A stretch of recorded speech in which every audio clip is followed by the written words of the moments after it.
Hi there, welcome to YesColours. We're here today with the amazing Karen Haller, international best-selling author of The Little Book of Colour, and we're joined with Emma Bestley, our creative partner. I'm John, founder. Karen, thank you so much for joining. Amazing to meet you.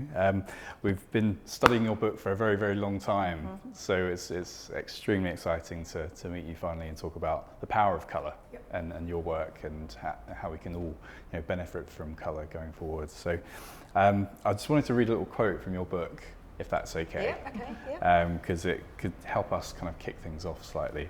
So you said, for when we connect to colour, we connect to how we feel. And when we connect to how we feel, we can start to connect to who we are. Yeah.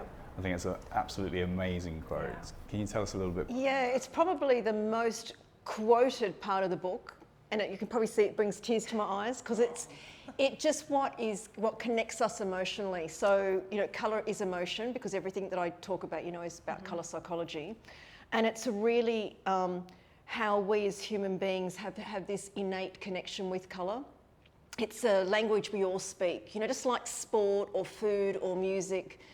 Colour is one of these languages that transcends any verbal language. It means that we all connect to it because we're all, human beings around the world. And the reason why I think that quote has been really picked up is that people, as soon as they feel colour, they sense colour, they realise that it is about self-expression, and it really is about who they are and how they can express themselves from within out. So I think that's why that's really hit, I don't want to say hit a nerve, that's not the right word, but it's really, it gets you right here in your heart, yeah. So the big question I have is always in my mind is colour subjective?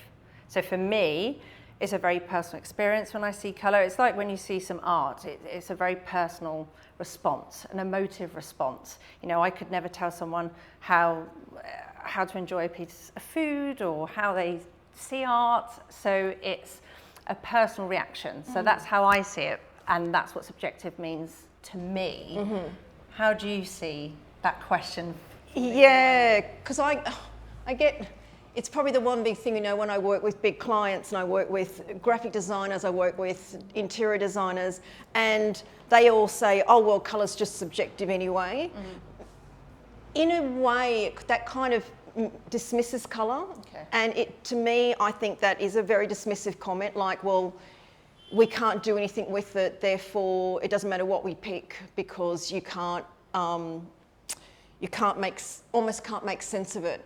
But over the many years that I've worked with in the design industry, but also teaching designers, I found that there's actually three main ways that we relate to colour. So it's subjective doesn't mean, oh, I like this colour, I don't like this colour, next person likes it, next one doesn't like it, oh, therefore there is a logic and rationale behind that. Okay.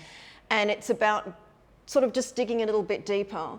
And the three ways that we relate to colour, one is through personal colour association. So our own, you might, for instance, not like a colour, like bottle green because it reminds you of your school uniform. That's actually a really common one here in the UK. Or it might be that you really love a colour, you love a colour red because it reminds you of a fun time you had on holiday somewhere, for instance. So those are experiences that you've had, either positive or adverse, that when you see a colour, it triggers an emotional reaction and an emotional response within you. Okay. That is absolutely personal. Yeah. Then there is colour and culture. So the common one is that in China, red is good luck, colour of prosperity, colour of good fortune. So it's the colour on New Year's, Chinese New Year, because they will give money in red envelopes for prosperity. There is black in the West for mourning and with funerals. In Thailand, when a Thai widow is mourning her husband, she will wear purple, but when she is mourning somebody else who is not her husband, she will wear black. So colour and culture or colour symbolism are deeply held beliefs within a particular culture. Yeah. And you're likely not to find that around the world. No. You know, you'd find that either within a country or even within a community. Yeah. And they're deeply held embedded beliefs. So that's another reason that we will relate to colour. The third one is how colour then makes us feel emotionally, and that's to do with colour psychology. So it's the emotional, reactive, behavioural response we get to colour. And this is where we can start looking at, and this is usually quite deep. So for instance, red, you might love red because it makes you happy because of a holiday you've been on, but red also can mean danger. It can also mean the colour of action, the colour of motivation. Mm-hmm. So every colour has a psychological response, and they will have positive and adverse. And these are universal. The reason why we might not always react that way is because of our cultural beliefs and our own personal colour association are likely to be more conscious. So we are likely to react more from those two places than we are from the psychological, because it might be pushed down further. But I can sit around a table, and I've done this often when they're trying to work out a whole colour palette, or there's a company trying to work out a range of colours to put on their products, and it just turns into one big, almost a squabble. I like that, I don't like that. When I go through and do this exercise for everybody, then they all can put themselves to one side and they go, oh, okay, this is my own personal response. This has got nothing to do with the product. This has got nothing to do with the brand. And therefore, I'm now able to look at what is right for the consumer who's going to buy that product, or what is now right for the brand, without putting their own personal, which is that subjective belief onto it. And that's quite a big piece of work to do. Well, I think that's fascinating because it gives us some insight around how colour palettes are chosen generally, and how it can be kind of a quagmire of a lot of different opinions. When you actually strip that away, it becomes more about the emotional kind of connection and associations. And not just to, and again, it's because when you're doing anything with branding, you're doing it for your end client. It's the colours that they love or they will respond to. It's not even still the people in the room. So that's why they've got to take themselves away and then look at who is our target market, who are we selling to, what colours will they connect to, because ultimately it's about sales. So you want to make it appealing, and if you just make it about yourself in the room, then you're not getting any further than that. Exactly, yeah. But it is fascinating, that kind of memory association, because I know from when I was growing up as a kid, for some unknown reason to me, I decided to paint my bedroom a mustard yellow. And I think that really actually probably was quite an overbearing colour for me, actually, when thinking about it, because I'm more of a serene type of colour palette guy now. I like a sky blue or something. But so you don't like mustard? No, even just looking at it gives me a little bit of not a chill, but it's not necessarily a colour that I would decorate a room in. I don't even wear mustard yellow. So it's funny how that, even now talking about it, is making me feel a certain way. But we all pick colours. Like if you took all the colours you had in your life and you put it all down, it's like a timeline of your life. So it's almost like you can look and see how was I feeling at that point, what was going on in my life. There will be a reason why you picked it. You just might not remember, but we don't pick it for. I was going for a sunny bedroom. I think that's what I was trying to do, because the association that you have with yellow is that it's quite a joyful, uplifting kind of sunshine. But I think it maybe had the opposite effect, actually. Well, and was it that, because it might have been the wrong yellow, and who picked that yellow? Did you actually pick that yellow? Oh, I don't know. Yeah, see, I'd like to blame my father, but I think it might have been that somebody else picked it. So you say, oh, I love yellow, but if you don't pick the yellow that you like, then that can have a massive impact, because ochre yellow is very different to sunshine yellow. Brown in it. It's got black in it, which it does take that intensity down. But yellow is probably the colour that you don't have in the bedroom, because yellow excites and overstimulates the nervous system. So if you're trying to sleep and you're sleeping in yellow, your nervous system actually hasn't got an opportunity to slow down. So you wake up irritated. There we go. As a teenager, you had this. This was that explains a lot. Whereas I have quite a positive response. So if we're thinking about our memories and our timeline of our lives, I'm obsessed with green. But if I really whittled that down, I think it's like a pale pastel minty green. Not like this one, not this bright. No, yeah, that's still gorgeous. I'm still in love with that. But it is a more pastel colour with more tint of white. And if I look back, I just remember my first day at school, and you used to get a tin of brand new crayons. Right. So I was about 5. And that already is exciting. I remember seeing this sort of forest green, a grass green. Is it this green? A little bit. It's got a little bit of blue in it, but I'd mix it with the white crayon, and to have a white crayon was just the best thing in the world. And then overlaying that on the green. I just remember making those colours at 5. Yeah. And I never stopped drawing after that and creating and painting. And then I remember growing up, probably to the age about 10 or 11, when my mum decorated our kitchen a pastel mint green, the tiles, and a lilac wall, which actually probably very on trend now. And I loved it so much. And then she did it in the hallway. It was probably a bit overkill, but at the time, she loved it, and I grew up loving it too. So I guess it was my surroundings where I was happy with my surroundings. So that's carried on through. And even now in my house, I've got a mint green radiator in the kitchen, and so that's completely passed on through 40 years to get to this where I never get bored of it. Yeah. And it might have been that you had such a happy childhood and such happy memories that the colour is attached to that memory. Yeah, definitely.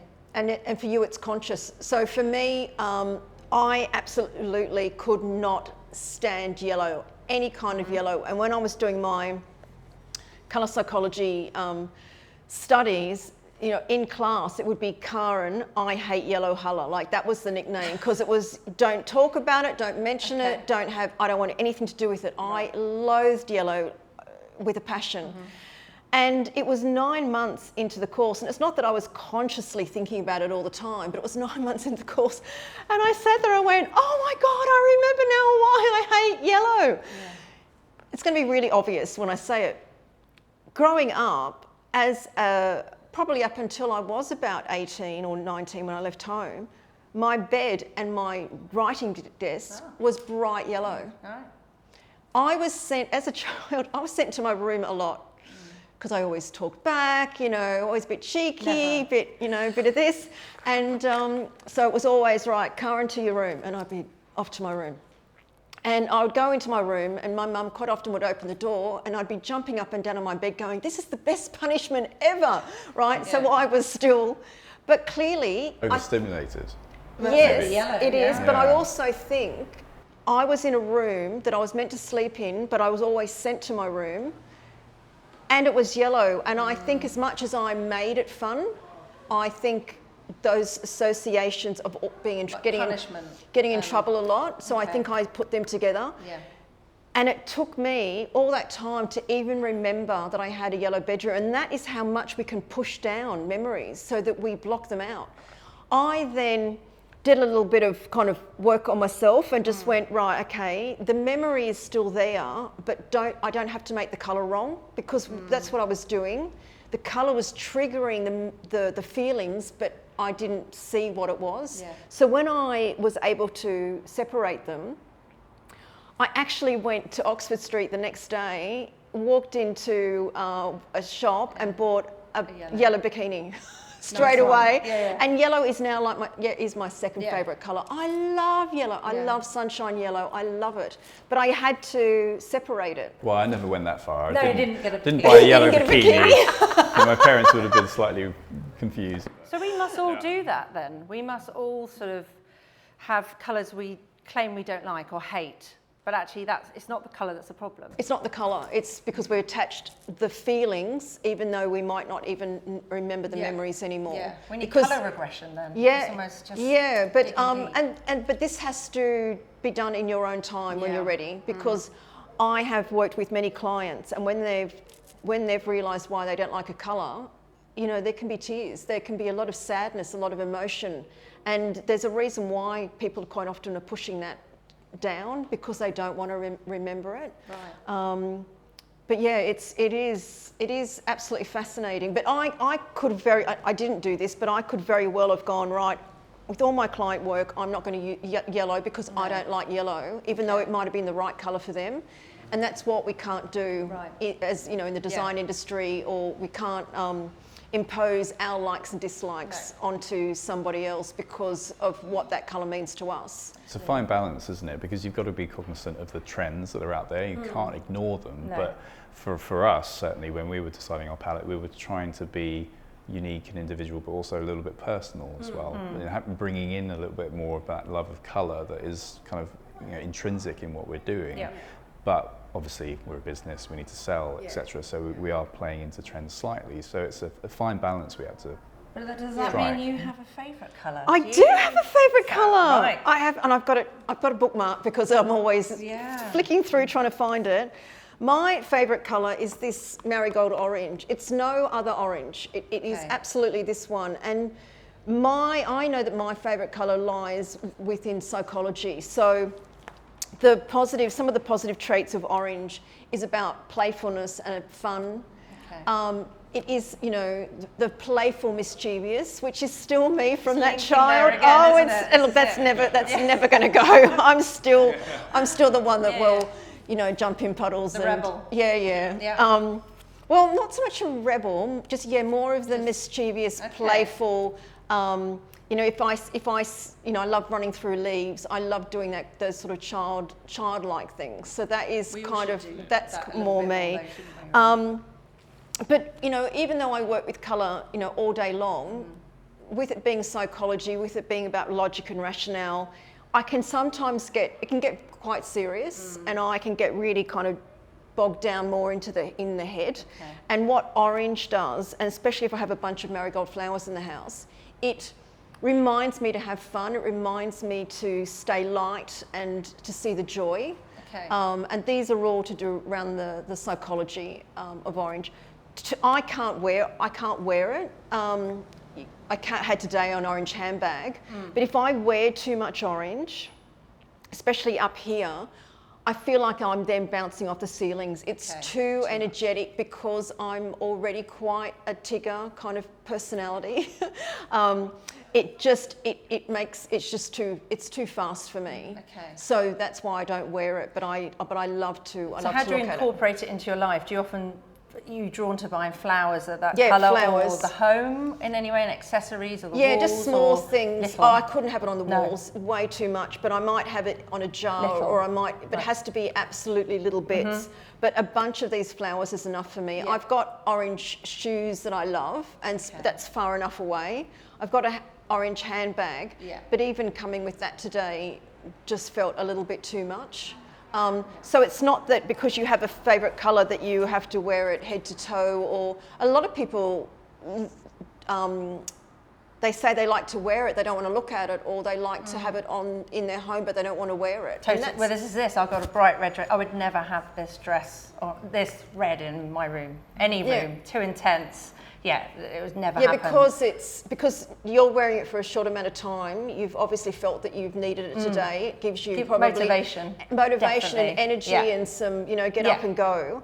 But do you want that in your home? No. And that means you're always on. You're always on alert. You're always. It's that adrenaline, because red is about the adrenaline rush. You don't. Do you want that in your home? So what if you are going to redecorate your home or a room? What's the one thing you should really be conscious of when you are just about to do that and you're choosing colours? What's the best way to go about that for the regular consumer? Yeah, well, the first thing I always say, you know, that movie Fight Club, the first thing about Fight Club, you don't talk about Fight Club. So you don't talk about colour. You don't actually look at colour. I always recommend that you look at how you want to feel and behave in a space. Because when you know, and like a lot of people say, oh, I want to feel calm, I want to feel relaxed. That's the most common thing. Yeah. But calm and relaxed is different for everybody. So what would you be doing in your space to know that you were calm and to know that you were relaxed? All of us would have a very different view on what that meant for us, because my idea of calm and relaxed might be actually too energetic for you. And once you know what that is, then it is about looking for the colours that will give you that, the combination of colours, the mix of colours, but also where you put them and the proportion.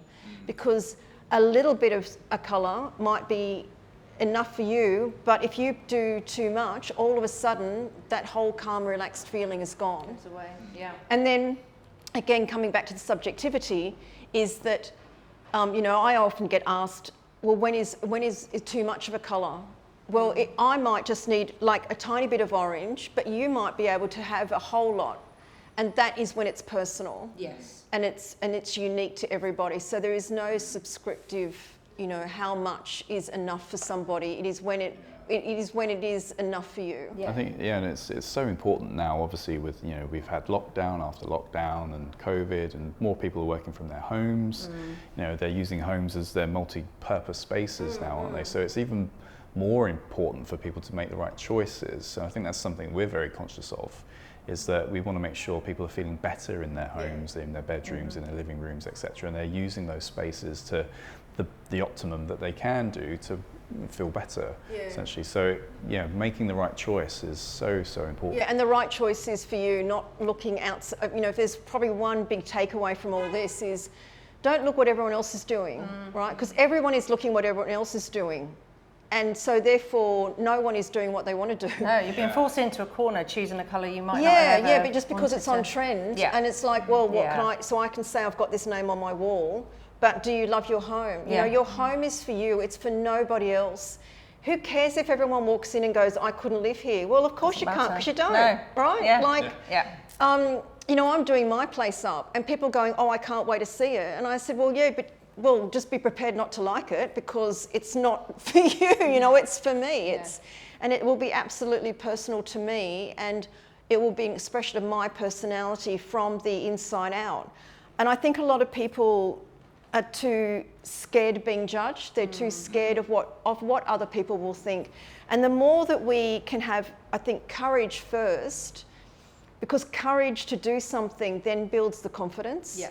And if you love it, and like you're saying, we are now more and more in our homes because of what's happened from, you know, lockdown. We spend more and more time.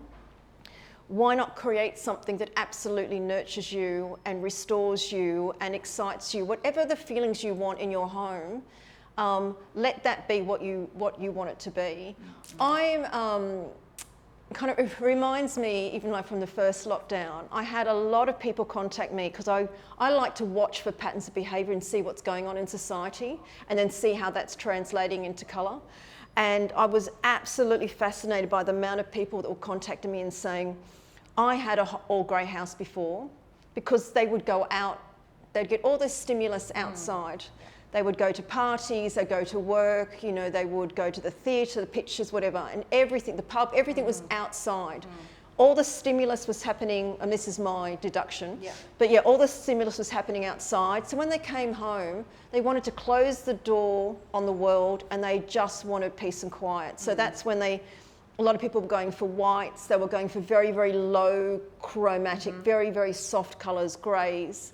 And that's sort of like turning the emotion down, because the colour is very soft, so it's like turning the radio right down, and it's very soft.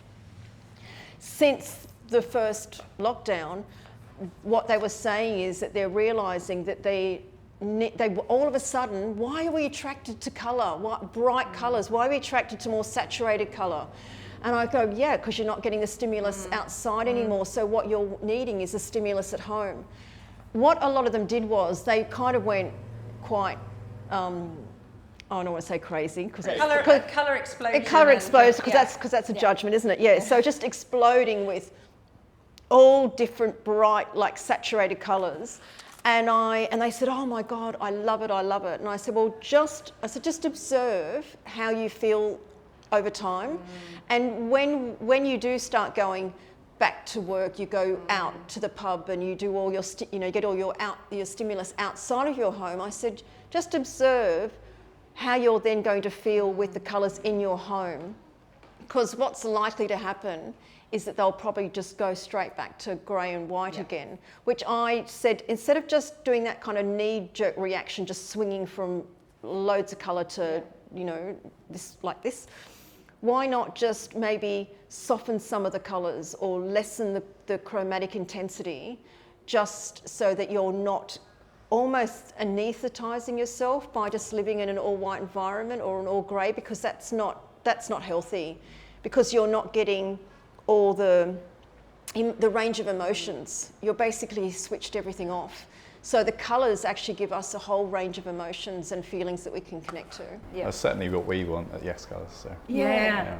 But what about colours we hate? Or do we think we hate them? Or we touched upon it earlier.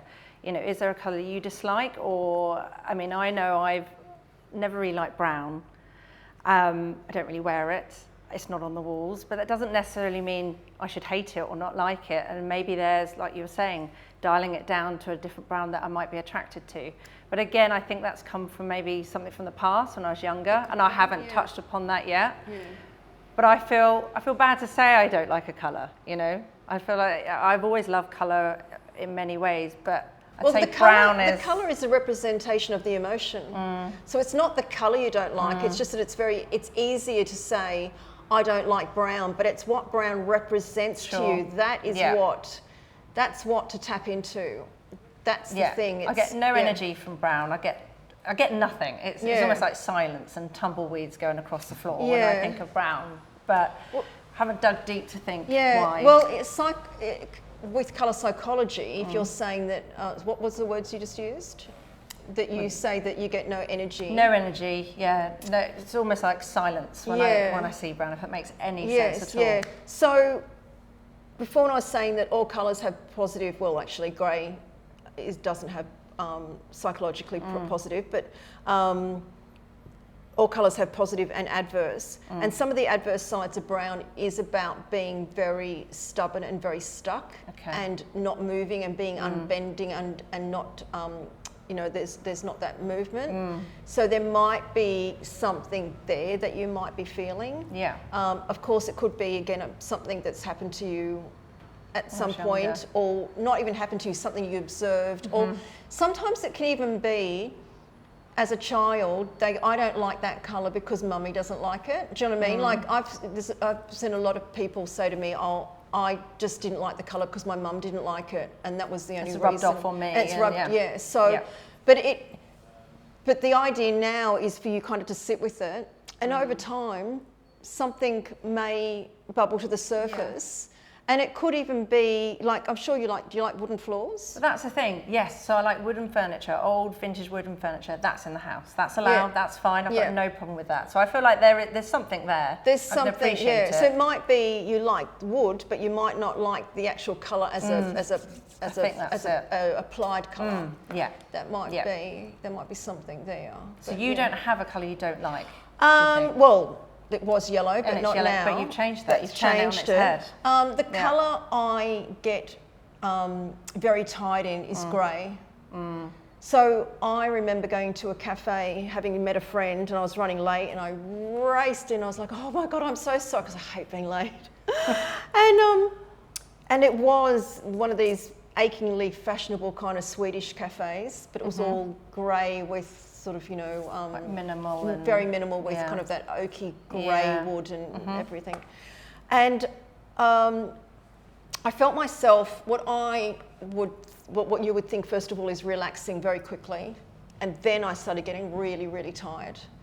And what grey does, it gives the illusion that it's calming and restful, but what grey does, it actually drains you. So by being around a lot of grey, I actually get really drained and really tired. I start, like, it's so noticeable. Just physically, like a physical response to it. Yeah. Wow. So I physically get very tired and exhausted. I start yawning, and I have to say to my friend, I'm really sorry. I said, I can't be in here anymore. I've got to go. I said, I'm about to fall asleep. That was over a couple of hours. Yeah. It wasn't straight away. I do have a grey jumper, but it's my grey. But that's when I want to hibernate and push the world away, and I just want to really withdraw and go within. So again, it's that physical response that you want to, it's comfort and hide away. But that's what grey recedes. Grey is the colour of hibernation. It's the colour of not being seen. You can wear grey in a sea of people and you will not be seen. And you won't be noticed because you're not attracting any attention. So that's what grey does. But I would rather use other colours that relax me, restore me, that make me feel safe, all of these things that people use grey for, I would rather use other colours that don't drain me.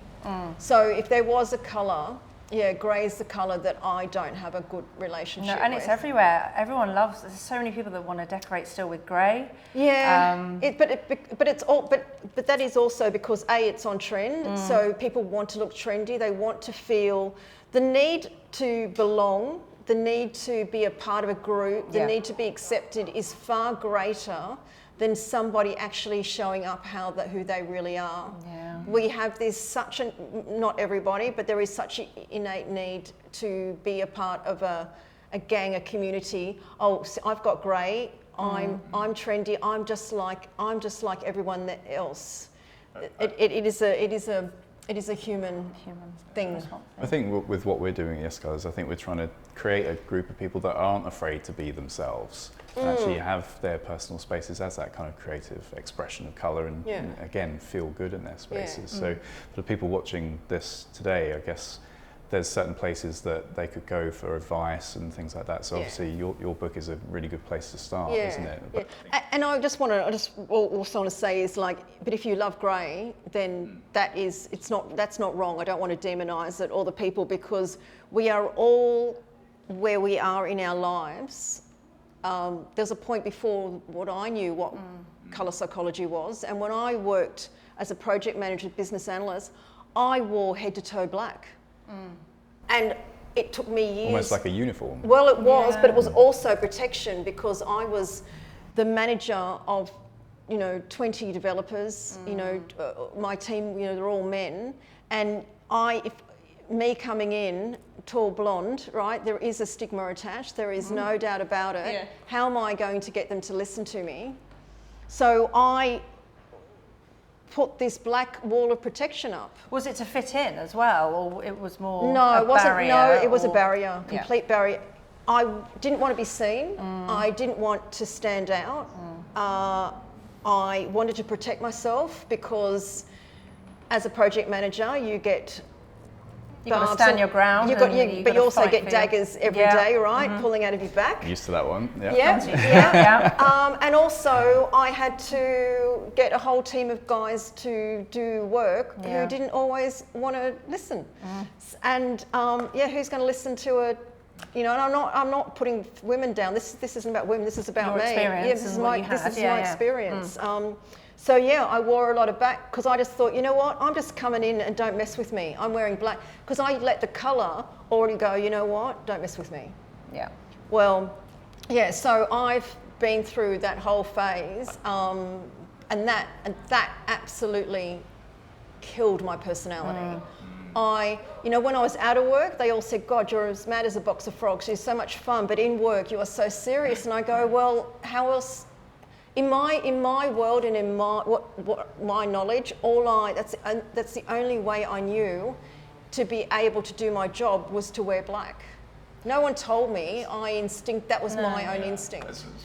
Colour's such a powerful thing. This is why we wanted to talk to you, obviously, because it's so intrinsic in the way that people behave. It's in fashion, it's in design, it's obviously in interiors. It's so important. It really has an effect on society and cultures and stuff. So it's not really a one size fits all when it comes to colour. In fashion, interiors, the paint world, everywhere. No. There's no technically right and wrong. It's how we approach it and how we can be guided towards how we think about colour. Yeah, but also how you feel in here. What's right for you, and the colours that you like on any particular day, what you're drawn to. The main thing I thought, if there's anything to take away, is just about being true to yourself, and it's really that opening quote, isn't it? When we connect with colour, we connect with who we are, and it really is about coming home to self. Colour is just, I think, a beautiful metaphor and a beautiful way of self-expression. Yeah, that's amazing. Absolutely. So for everybody watching today, they can go to littlebookofcolour.com and get a free first chapter. They can sign up for the first chapter for free. So a great place to start, I'm sure. And obviously they can come to YesColours.com as well to find out everything that we're doing with colour too. So thank you so much for joining us. My pleasure, my absolute pleasure. Amazing.